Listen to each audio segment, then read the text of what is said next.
todos bem-vindos à nossa casa, né? Quando eu falo nossa casa, porque é de todos nós, estamos sempre de braços abertos para acolher todos vocês, ok? Hoje nós vamos receber, eu tenho o nome aqui, Flávio Catalano, do Centro Espírita Francisco de Assis de Ibitinga, ok? Mas antes da gente começar os trabalhos, eu queria dar uns recadinhos, né? Primeiramente, esquecendo que o pessoal que frequenta a evangelização, né, que já começaram, fazer um convite antes, que já começaram as evangelizações, às segundas-feiras, às 19h30, aqui no centro, certo? Só esclarecendo que nesta segunda-feira aqui não haverá evangelização, ok? Eu queria também agradecer ao pessoal que está trazendo bastante roupas e alimentos, tá, ok? Que é uma coisa que a casa em si, repassado lá para o núcleo, utiliza e bastante, né? Vocês fiquem à vontade para continuar doando, ok? A água fluidificada, quem quiser também trazer a sua garrafinha também, para as pessoas que estão trazendo, ok? Fiquem à vontade. Quem está vindo pela primeira vez, né? Deixar claro que vai ter a palestra agora com o nosso orador da noite. Na sequência vai ter a aplicação dos passos. E quem quiser depois conversar com alguns atendentes fraternos, que é um dos intuitos também principais da noite, é o atendimento fraterno, é só aguardar após a aplicação do passe que a Adriana vai deslocar alguém para atender vocês, tá, ok? Eu acho que ela já até conversou comigo aqui também na primeira vez, vocês fiquem à vontade, tá bom? Agora vamos elevar o nosso pensamento ao nosso querido Mestre Jesus e agradecermos a oportunidade de estarmos aqui reunidos em seu nome, possamos estar de corações e mentes abertas para que possamos, né, assimilar a mensagem desta noite e que essa mensagem possa fazer de nós uma pessoa melhor, para que possamos, Senhor, cada dia de nossa vida, evoluirmos para caminharmos ao seu encontro. Obrigado, Mestre, que assim seja. Agora passo a palavra ao nosso. Hoje eu, só um parênteses, né? Eu usei a palavra confrade hoje, falando de uma pessoa, né? Que me lembrou, não sei se os mais antigos lembram do seu Eufário Luiz Apolo, ele utilizava muito essa palavra, confrade, né? E outra curiosidade também importante que me aconteceu hoje, me perguntaram qual centro você frequenta. Eu falei, lá na comunidade espírita Caibaixu. O centro do seu Edo, né? Não adianta, é uma referência, o seu Edo está aqui hoje presente, é uma referência, né? A gente, quem conhece a história do centro, sabe que ele lá, na época da mocidade, ganhou o terreno aqui, construiu, né? Então, por isso que fica e vai sempre ficar, e por mais que tenha outro nome, todo respeito a Caibaixu, mas é o nosso querido centro, o nosso querido seu Edo, o nosso coração, seu Edo. Tá bom? Agora vamos passar a palavra para o nosso colega Flávio Catalano, não é isso, Flávio? Palavras. E deixando claro que, com relação ao tema da noite, a origem das obsessões, por coincidência, não foi planejado, essa mensagem que foi distribuída vai ajudar muito vocês. Ok?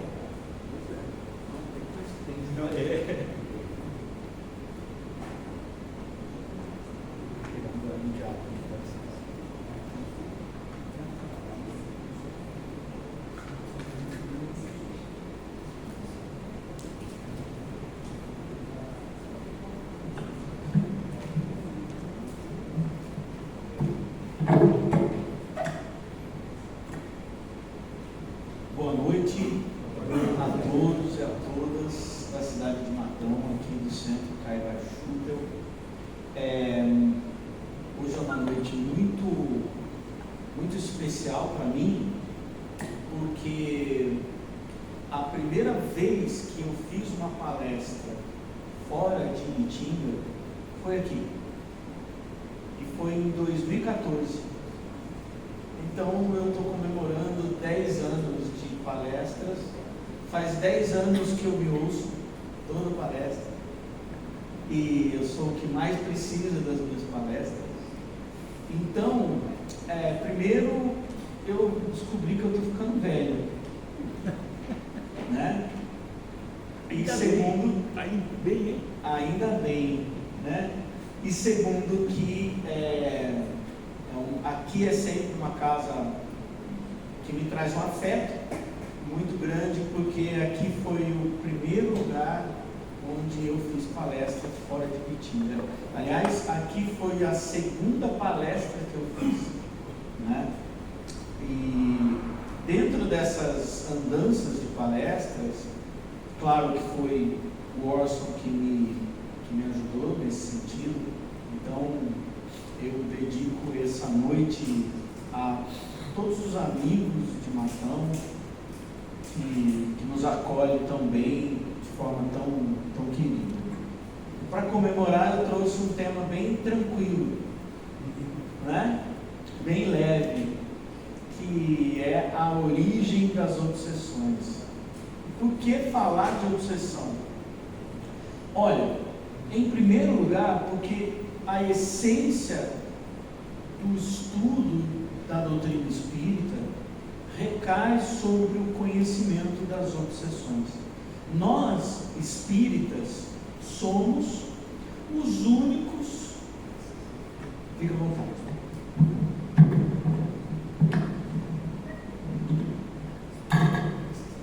Agora eu acho que está melhor. Muito obrigado. Nós, espíritas, somos os únicos grupos que estudam religiões e que têm na sua essência o esclarecimento completo do que é a obsessão.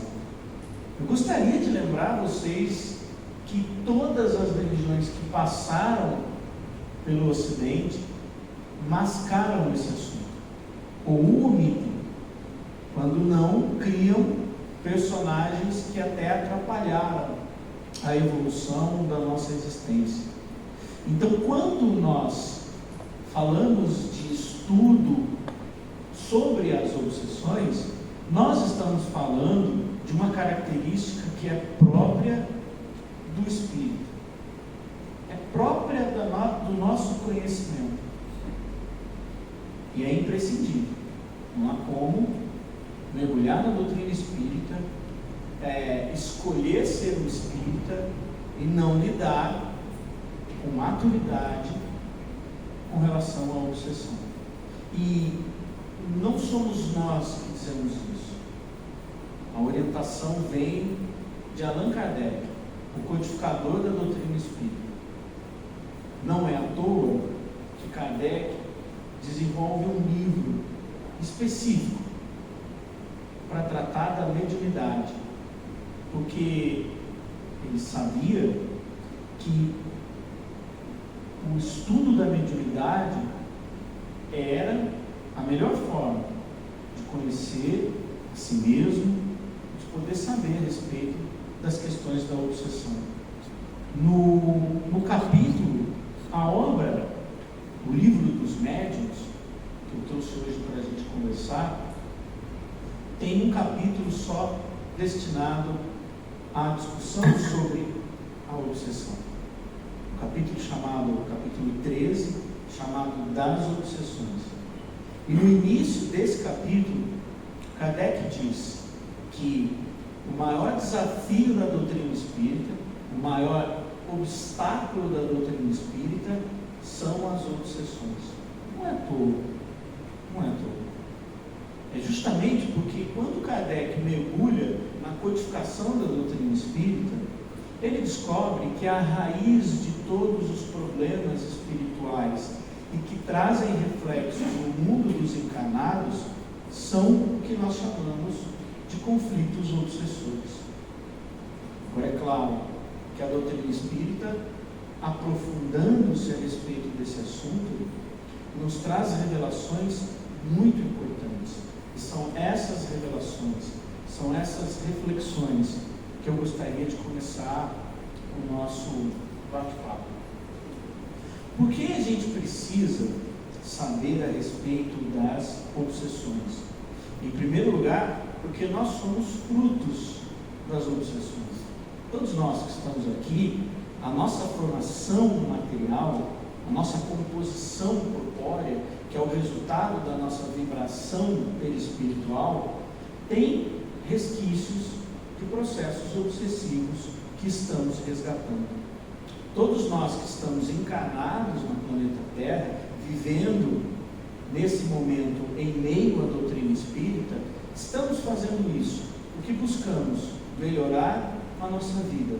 E nossa vida não está melhor porque tivemos e ainda temos que resgatar problemas relacionados a conflitos de obsessões.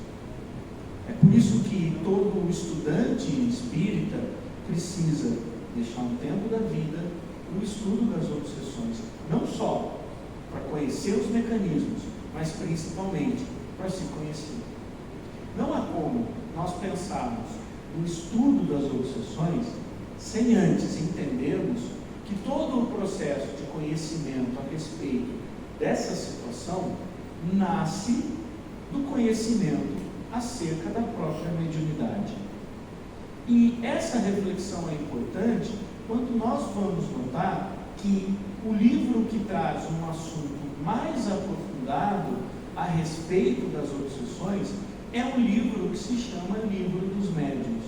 Ou seja, a relação entre mediunidade e obsessão é completa, direta, é íntima. Por isso que nós espíritas estudamos mediunidade.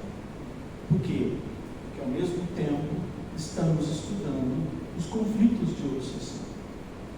Ser um espírita, estudar a doutrina espírita, é buscar conhecer o que é ser um médium. Kardec, através da codificação, ouvindo os espíritos, nos alerta: todos somos médiuns, em maior ou menor grau. E o fato de sermos médiuns não significa, em primeiro lugar, que praticamos mediunidade explícita nas casas, com os grupos. A primeira situação, a primeira condição de sermos médiuns é que nós praticamos o intercâmbio mediúnico entre encarnados e desencarnados, na nossa intimidade. Eu gostaria de trazer para vocês uma reflexão muito interessante. A mediunidade é um mecanismo que a espiritualidade comprova para nós a existência da vida fora do corpo. Se não, vejamos. Pergunto a vocês: qual seria a forma mais simples, mais objetiva e mais prática de atestarmos a vida após a morte? Eu digo que um espírito se materializasse aqui nesse momento. Eu diria assim: chamem todos da cidade de Matão, que agora eu vou provar que existe vida após a morte. E aí eu peço para um espírito se materializar. E aí ele diz: pronto, estou aqui. Essa seria uma forma prática da gente desvendar a vida após a morte? Por que não? Por dois motivos. Primeiro, porque metade ia sair correndo, achando que aquilo era algo que eles não conheciam, e a outra metade ia querer bater em mim, achando que eu estava fazendo alguma mágica. Então, essa condição, muito provavelmente, ela não daria certo. É por isso que a espiritualidade, ao desenvolver a doutrina espírita como uma estratégia evolutiva ao planeta Terra, nos lembra, nos educa a mediunidade, para que nós, na nossa intimidade, possamos atestar a existência de espíritos. Como? Na nossa intimidade, com a nossa mediunidade. É aquele momento que você diz assim: eu acho que eu vi um espírito, mas eu não vou contar para ninguém porque não vão acreditar em mim.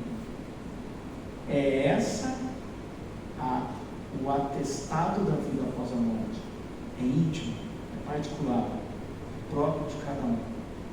A percepção mediúnica íntima e particular, ela é inviolável. inexorável, e ela é intransferível. Cada um, ao seu modo, vai vivenciar uma mediunidade, um contato com a vida após a morte. Podemos aqui citar duas situações. Uma delas, a mais clássica, é quando nós participamos de uma reunião mediúnica, seja como médium psicofônico, seja como médium de sustentação, ou seja como um dialogador. No momento da reunião mediúnica, que eu considero, meus amigos e minhas amigas, a essência da doutrina espírita, é impensável uma casa espírita não ter prática mediúnica. Mais fácil não ter água e trazer de casa, mas não pode faltar reunião mediúnica. É na reunião mediúnica que nós vamos testando o nosso aparelho mediúnico, não de dentro para fora, mas de dentro para dentro, na nossa intimidade, um som, uma sensação, um diálogo interno, e não que vamos exteriorizar essa experiência que é rica e intransferível, mas essa experiência mediúnica íntima é a experiência que vai atestar a todos nós que estamos diante de um intercâmbio mediúnico. E essa experiência vai mudar a nossa vida para sempre. Por quê? Porque vamos descobrindo que a vida após a morte se esclarece não diante de nossos olhos, mas através do nosso aparelho mediúnico. É por isso que Kardec investiu muito tempo da sua vida criando métodos de educação mediúnica. Não só para que o médium pudesse atuar, mas que o médium pudesse se entender. E todos nós somos médiums em maior ou menor grau. Portanto, todos nós precisamos da educação mediúnica, não só para dar atividade psicofônica, não só para fazer atividade mediúnica, mas para ter qualidade de vida mental e espiritual. É por isso que Kardec vincula estudo mediúnico e estudo das obsessões. E é por isso que no livro dos médiuns, o desenvolvimento do segundo capítulo do livro dos Espíritos, é que Kardec destina o capítulo 13, chamado das obsessões. Agora, como nós podemos entender a origem das obsessões à luz da doutrina espírita? Então, para isso, para esse início de conversa, eu gostaria de lembrar a todos vocês que temos nesse momento a necessidade de nos desfazermos de uma bagagem muito pesada e que nos acompanha durante muitas encarnações. O primeiro passo para essa viagem é que a gente não pode levar a nossa bagagem. A gente tem que ir sem mala e sem cuia. Então, dou um tempinho enquanto eu bebo água para vocês pensarem se vocês querem deixar a bagagem ou se vocês querem ficar com a bagagem e não fazer essa viagem. Peraí.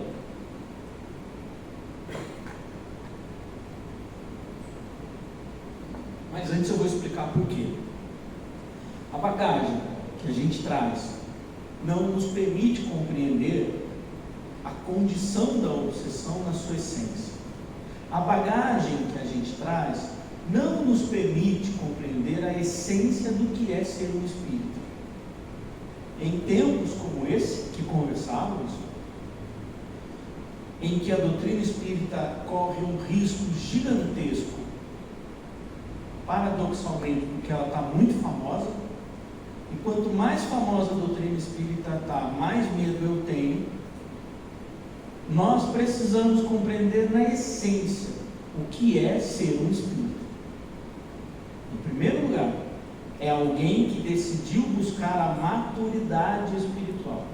Só que para a gente buscar a maturidade espiritual e entender mediunidade e obsessão, antes, a gente precisa dar o primeiro passo, que é se desfazer de um vício de imaturidade que temos.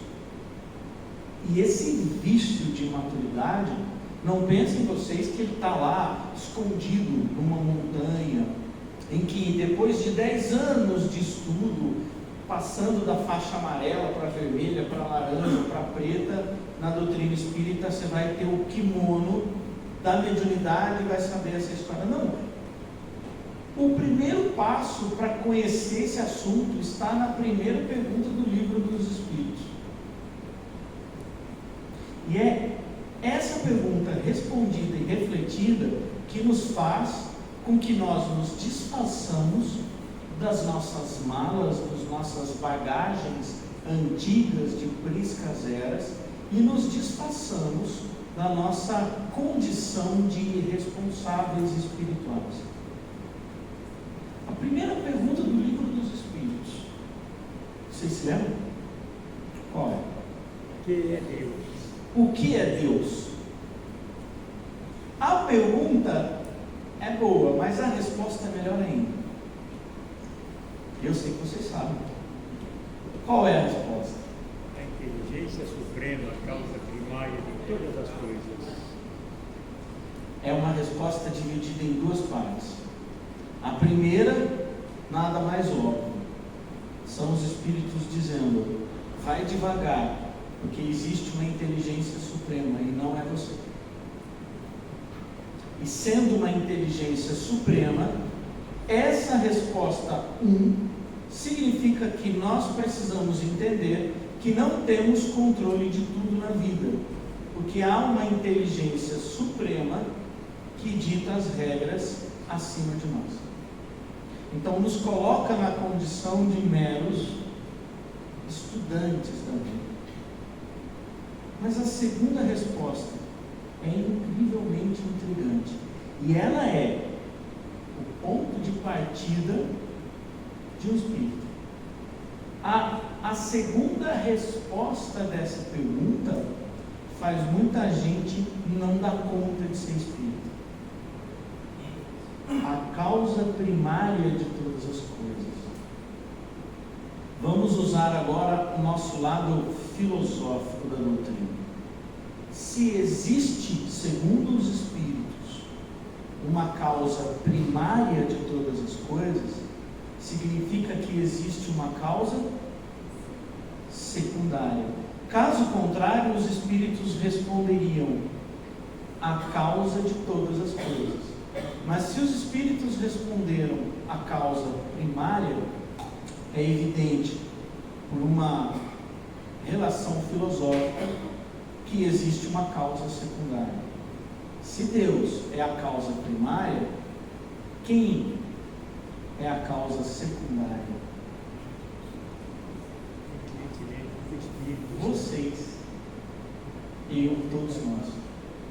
E o que significa sermos a causa secundária de todas as coisas? Significa que nós somos co-criadores da existência. Nós não somos meros artífices da existência. Nós não somos espectadores. Nós não somos seres passivos da existência. Nós somos causa secundária. Nós causamos coisas na existência. Nós somos co-criadores da atividade divina. E o que isso significa? Eu vou explicar o que isso significa com um exemplo. Vou tentar aqui usar da mesma estratégia de Kardec. Saber que somos co-criadores nos dá uma responsabilidade muito grande, eu diria assustadora. Querem ver? Quando eu acabei de tirar a carteira de motorista, a minha mãe, muito sabiamente, me disse que eu poderia usar o carro do meu pai e dela. Eu disse: oba, é hoje. Estava esperando por isso.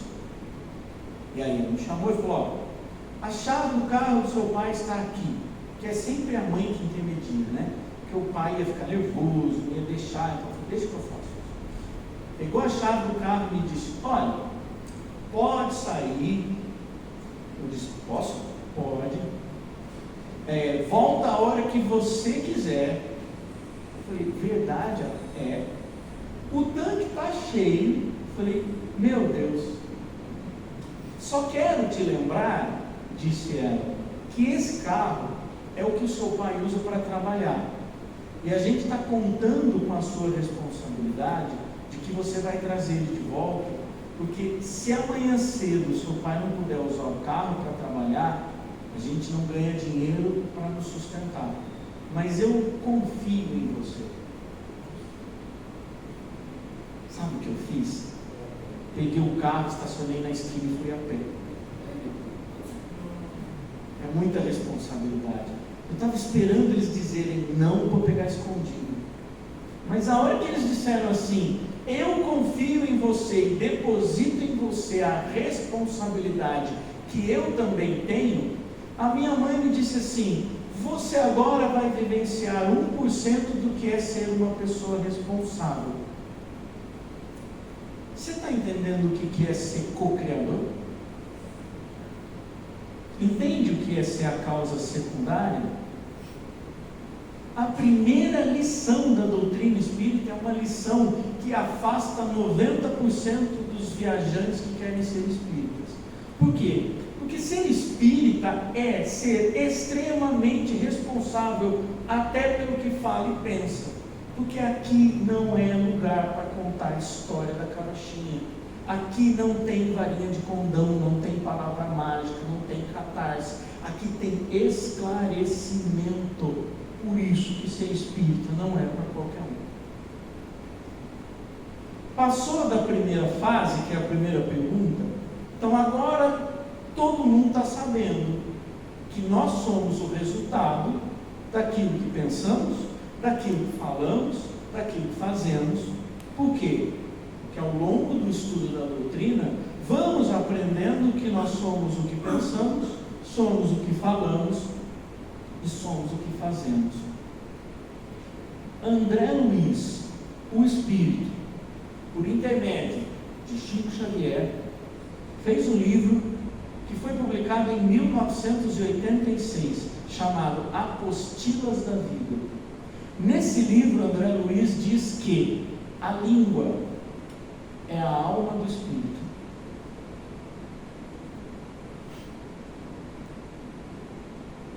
Eu vou repetir com as minhas palavras. A língua é a alma do Espírito. Ou seja, nós não temos mais a vida da infância espiritual de dizermos, livrai-me de todo mal. Porque isso falávamos quando éramos crianças espirituais e fazíamos um acordo com Deus. Deus, eu temo você, em troca você me livra de todo mal. É como se a gente desse carteirada. Você sabe com quem está falando? Com o Filho de Deus. Eu fiz aqui algo de errado. Espera só um pouquinho, eu vou me ajoelhar, vou dizer que eu temo a Deus, em troca Deus vai lá e limpa tudo, resolve tudo. Essa era a condição de espíritos imaturos. Mas nós não somos mais espíritos imaturos.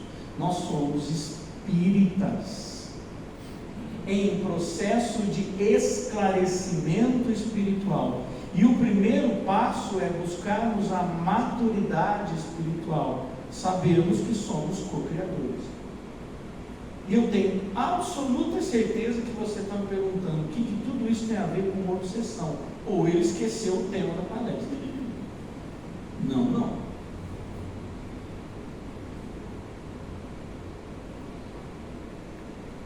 Eu vou explicar para vocês por que a ideia de criar, de pensar e de falar está diretamente relacionado à ideia de obsessão. No livro dos Médiuns, no capítulo 13, como já dito, que fala das obsessões,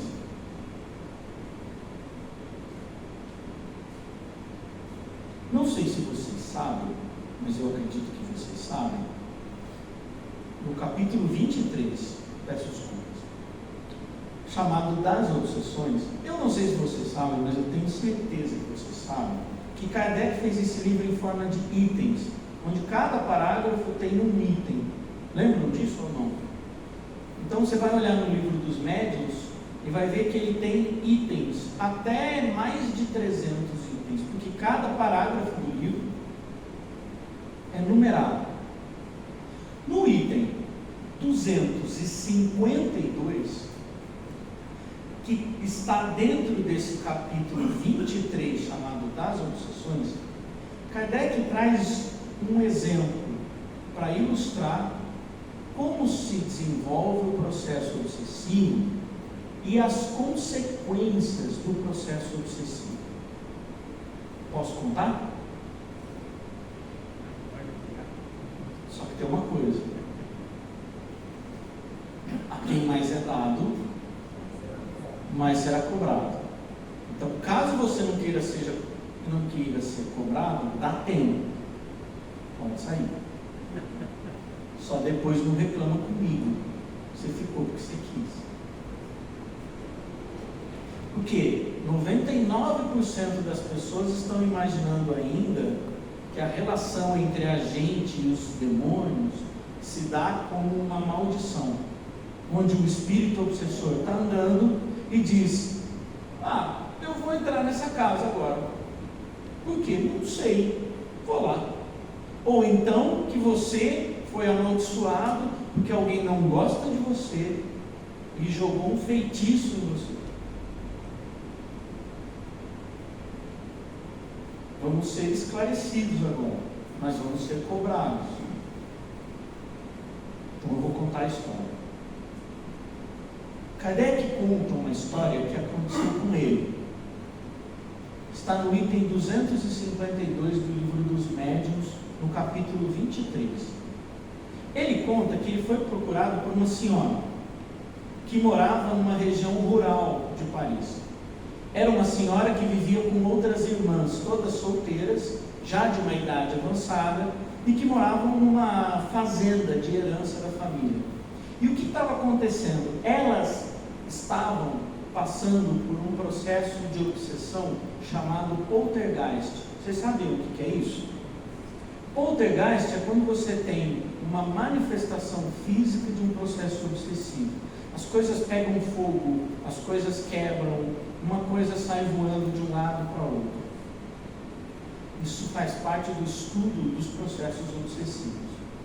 Elas tinham tentado de tudo, foram nas religiões, buscaram a ciência, e esse fenômeno não parava. Qual era o fenômeno de poltergeist específico que acontecia na casa dessas senhoras? As roupas do guarda-roupa se rasgavam e eram lançadas para fora da casa, o que muito provavelmente no final do século XIX poderia causar uma impressão muito ruim. Acho que é até hoje.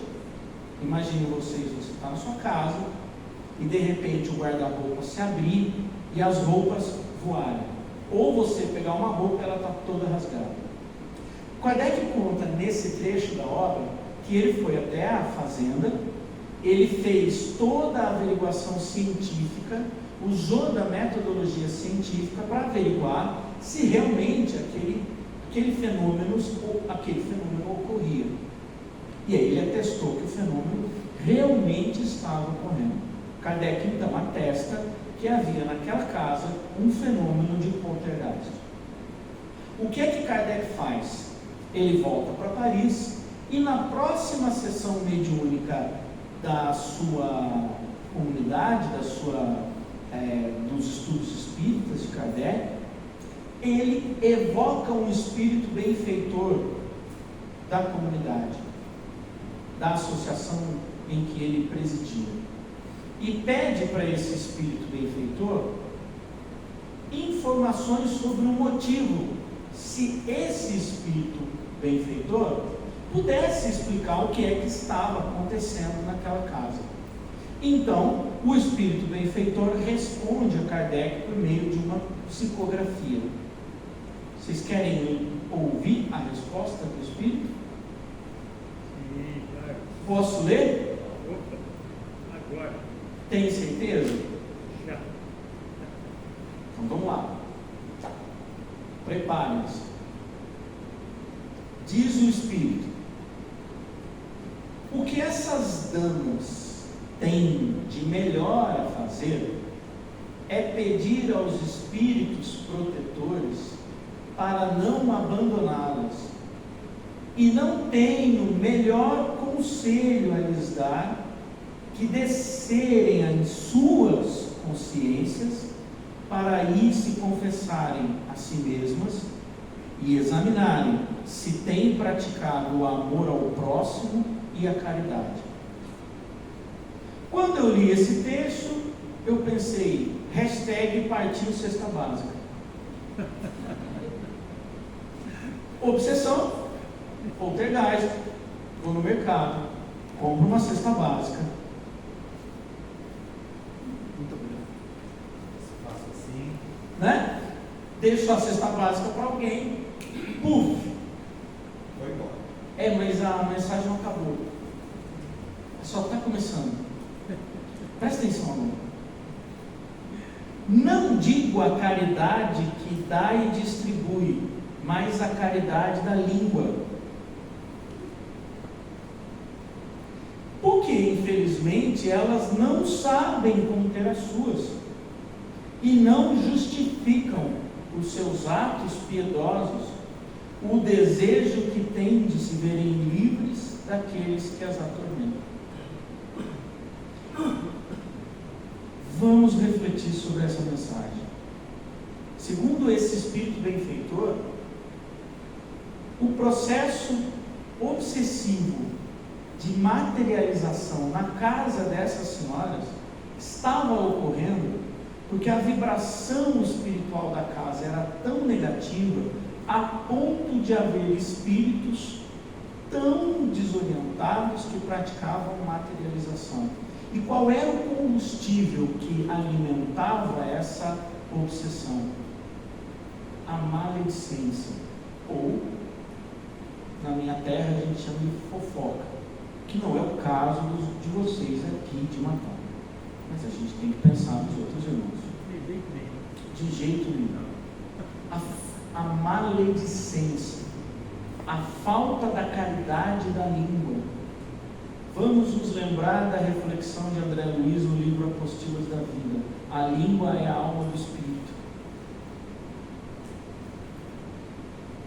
E ele traz também a continuação dessa ideia, dizendo que a língua também é a bússola do Espírito, o que é mais profundo ainda. Por quê? O que é bússola?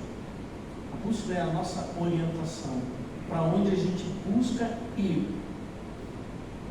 Então, nós vamos para onde a nossa língua aponta. E o que acontecia com essas senhoras? Elas tinham uma prática de maledicência que deturpava todo o ambiente vibracional, toda a psicosfera de cada uma delas dentro da casa. O que nos leva a entender que o processo obsessivo ele tem coparticipação. Lembra da primeira pergunta dos livros dos Espíritos? Nós somos co-criadores. Então, num processo obsessivo, nós somos co-criadores deles. Não existe injustiça e nem injustiçado. O que existe são forças de ação e reação, de causa e efeito e de atração vibracional. Mas a mensagem não acabou.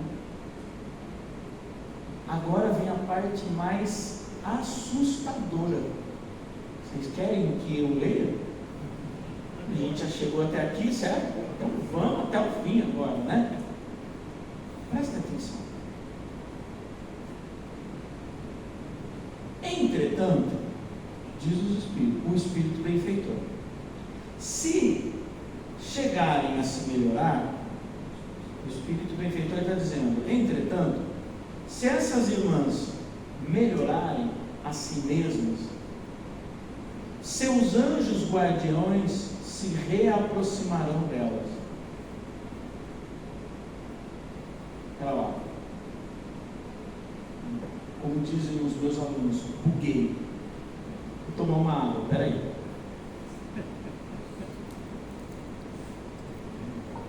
Eu vou ler de novo, que eu acho que está errado. Porque não é isso que eu aprendi lá atrás. Os anjos guardiões se reaproximarão delas. E apenas sua presença, dos anjos guardiões, bastará para afastar o mau espírito que não se agarrou a uma delas, sobretudo, senão porque seu anjo guardião precisou se afastar diante de atos repreensíveis ou de pensamentos maus.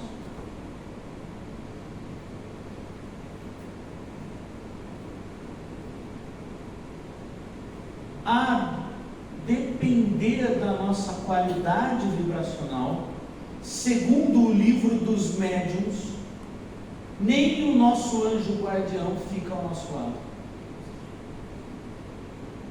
Então vamos nos desfazer da nossa cultura infantil de que o anjo guardião está conosco até o fim da vida, aconteça o que acontecer.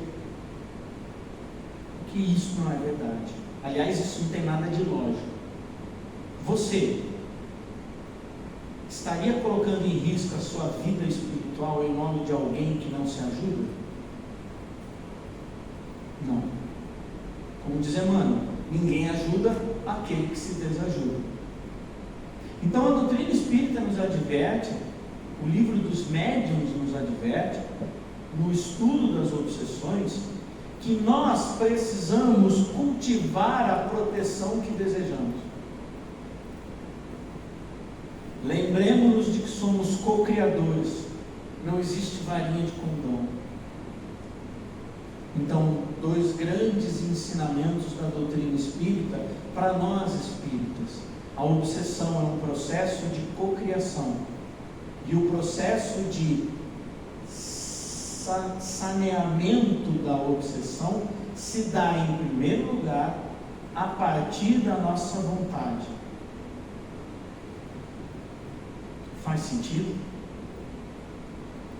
Percebe o que é ser espírita? Com todo respeito, ser espírita não é ver o filme Os Mensageiros com balde de pipoca, mas é ver o filme Os Mensageiros com o pensamento de que vai ser constrangido pela realidade espiritual.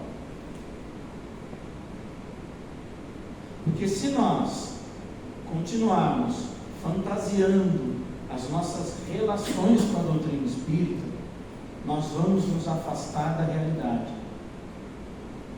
E aí, meus amigos, existe um ditado que é da terra: só se desilude quem se ilude. Não nos iludamos. A caminhada do Espírito é uma caminhada de esclarecimento sobre a verdade, e não sobre a ilusão, e nem sobre a fantasia. E a verdade é essa: somos co-criadores do bem e do mal. Colhemos o que plantamos, sementes boas e sementes ruins. Teremos de corrigir aquilo que fizemos de errado e vamos usufruir aquilo que fizemos de bom. Portanto, chegamos no momento mais importante da nossa reflexão, que é responder a uma pergunta simples: qual é a origem das obsessões?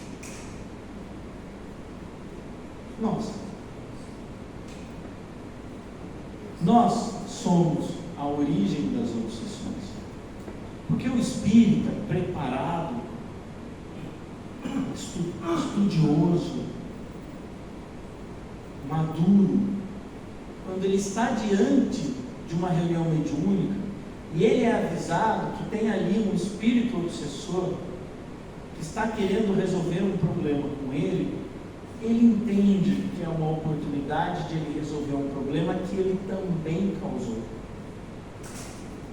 E não que aquilo é uma maldição que fizeram contra ele.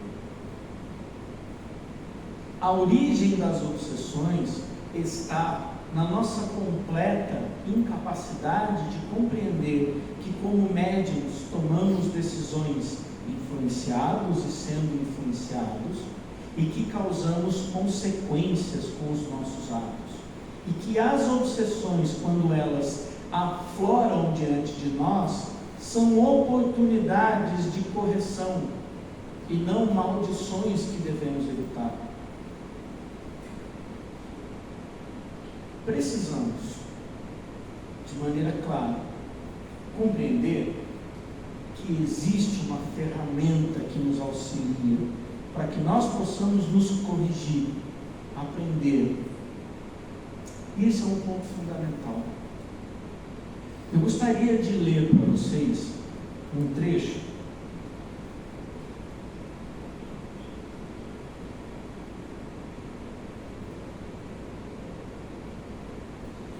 que me deixou intrigado. Não fazia parte dessa palestra. Eu não sei porquê, me deu vontade de ler de novo, e provavelmente por não ter percebido esse trecho, eu tinha lido, teria que ler de novo pela primeira vez, um livro chamado Mecanismos da Mediunidade. É um livro difícil, muito parecido com a Evolução em 2 Mundos. Aliás, são os dois livros escritos por Valdo Vieira e Chico Xavier. No livro Mecanismos da Mediunidade, eu sentei, fiz lá um cappuccino, falei, coisa vai ser longe. Imaginei, vou ler aqui conteúdo científico. Sabe aquele momento arrogante que a gente fala, eu quero ler ciência, chega do filme Nosso Lar, chega da conversa no passe, chega um pouco do Evangelho, agora eu quero a ciência. Eu sentei com a arrogância espírita que eu tenho arraigado em mim. Falei, agora eu vou ler um livro científico, porque eu me orgulho da doutrina espírita ser a ciência. Está aqui o livro, Mecanismos da Mediunidade. Ela vai me explicar os mecanismos mediúnicos, científicos, porque é isso que eu preciso agora. No primeiro capítulo, André Luiz diz assim: os espíritas, contudo, apesar do respeito que consagram à pesquisa dos sábios, não podem abdicar do sentido religioso que lhes define o trabalho. Eu fechei o livro. Eu fui pegar o livro O Evangelho segundo o Espiritismo para ler. Falei, não estou preparado ainda. No primeiro capítulo do livro mais científico de André Luiz, ele adverte: sem a religião o espírita se perde.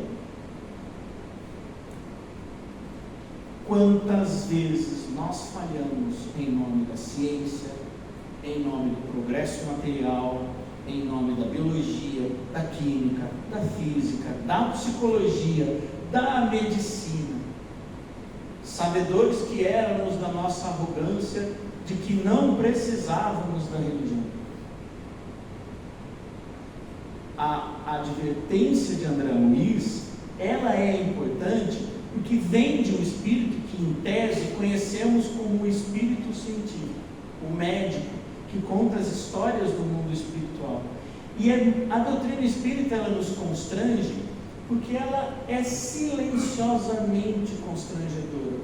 No primeiro capítulo do livro mais científico de André Luiz, ele nos adverte: irmãos, daqui para frente, para ler esse livro, tenha a religião junto de você.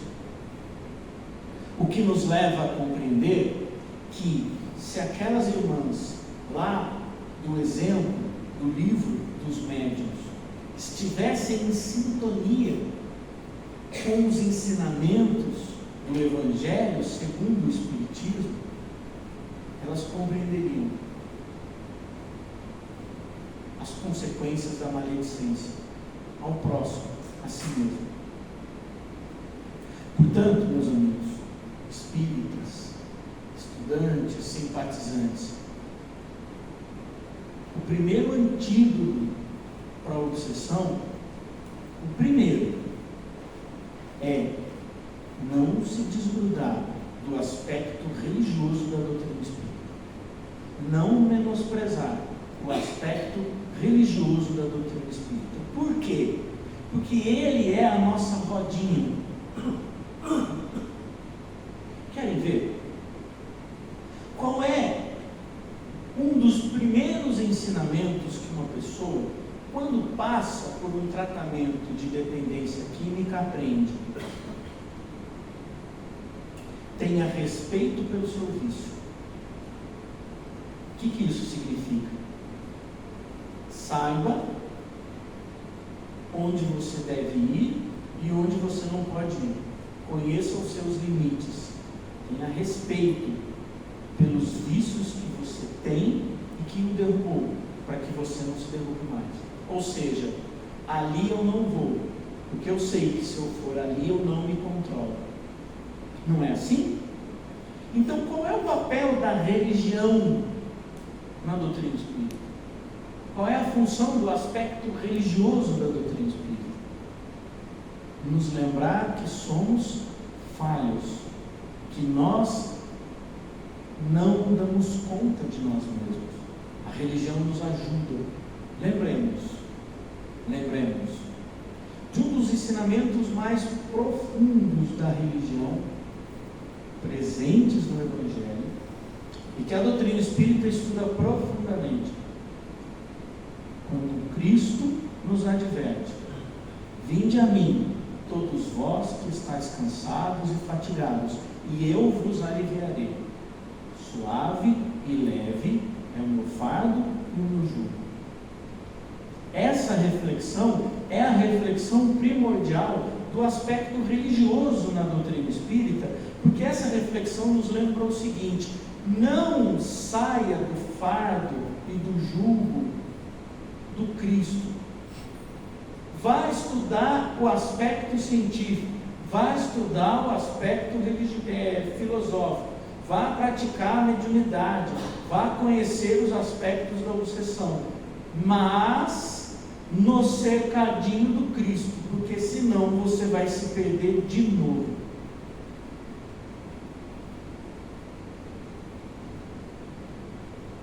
Quantas vezes nós já nos perdemos na arrogância de que dizíamos: vou andar sem as rodinhas, eu dou conta, eu resolvo. E o que estamos fazendo aqui? Com a nossa mediunidade, estudando a doutrina, retomando os caminhos que foram perdidos, porque nos desviamos do cercadinho do Cristo. O Cristo não nos pede que sejamos fanáticos. O Cristo não nos pede que nos iludamos. O Cristo nos pede: cresça, evolua no cercadinho, porque aqui você tem controle. Esse aspecto da religião é importante. Não é à toa que Kardec desenvolve um livro logo depois do livro dos Espíritos, o livro dos Médiuns, e logo depois o Evangelho segundo o Espiritismo, como um ensinamento, como um aprofundamento das leis morais presentes no livro dos Espíritos. E o que é que ele vai estudar nas leis morais? Ou melhor dizendo, o que é que ele vai estudar no Evangelho segundo o Espiritismo? O que faz o Cristo ser o Cristo? O que não é o milagre, o que não é andar sobre as águas, mas é os aspectos éticos e morais do Cristo, o comportamento. Porque ele sabe que esse guia e modelo vai nos guiar e vai nos servir de modelo. Ou seja, eu vou atrás dele, ele é o meu guia, e eu vou fazendo o que ele fez, ele é o meu modelo. Então, qual é a origem das obsessões? Nós. Como começamos a nos desfazer, a resolver as obsessões? Voltando para o cercadinho do Cristo, o aspecto religioso, a prece, a leitura edificante, a condescendência com o próximo, a alteridade, o altruísmo, a prática dos ensinamentos das leis morais. a leitura do Evangelho segundo o Espiritismo. Eu nunca me esqueço de uma passagem do livro nos domínios Dramas da Obsessão, de Ivone do Amaral Pereira, onde ela conta que quando ela dormia na casa de uma pessoa, ela foi obsediada violentamente. O que fez ela conseguir dormir e deixar de ser influenciada pela obsessão foi ler o Evangelho segundo o Espiritismo. Eu nunca me esqueço disso.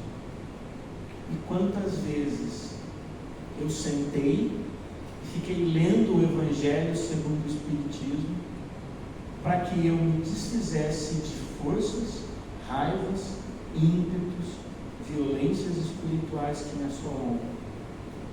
Porque precisamos, como espíritas, da inteligência espiritual, de sabermos que nós não podemos sair do cercadinho do Cristo. É nesse sentido que eu gostaria de encerrar a nossa reflexão com uma mensagem. A mensagem que nos mostra qual é a principal consequência de nós estarmos mergulhados no aspecto religioso da doutrina. Aquilo que Kardec mais pregou. A fé raciocinada. A fé raciocinada. A mensagem do Espírito Alma Eros, presente no livro Correio Fraterno, capítulo 38, psicografia de Chico Xavier, chamado Ele Virá. Espera, meu irmão, não profiras ainda a palavra suprema de revolta e de dor. Ruge a tormenta em fúria, troveja a cólera, a peçonha envenena, a maldade fulmina. Conserva a tua bússola divina de otimismo e de amor. À frente dos impulsos tumultuários, paralisa teus pés, recolhe tuas mãos, põe a serenidade nos teus olhos, cerra teus lábios no silêncio e espera no Senhor. Ele virá nos próximos instantes e falará por ti, se souberes calar. E onde tua mão inquieta não houver perturbado, fará reparações amorosas e justas. Converterá tua serenidade no espelho cristalino da verdade, em que o perseguidor ver-se-á tal qual é, em que a calúnia e o mal e a ingratidão reconhecer-se-ão para tornar a treva de onde vem. Terás alegremente a vitória do bem. Ouve, pois, meu amigo, se o momento é de dor e de perigo, de negros temporais, espera mais. Não recalcites contra os arguilhões. O divino Senhor dos corações tudo sabe na luz em que governa, no grande amor da majestade eterna. Ansiedades, angústias, amargores, ciladas dos caminhos tentadores, tudo passará. Não te percas na noite da aflição. Foge à revolta e à desesperação. Espera ainda. Ele virá. Muito obrigado. Uma boa noite a todos vocês.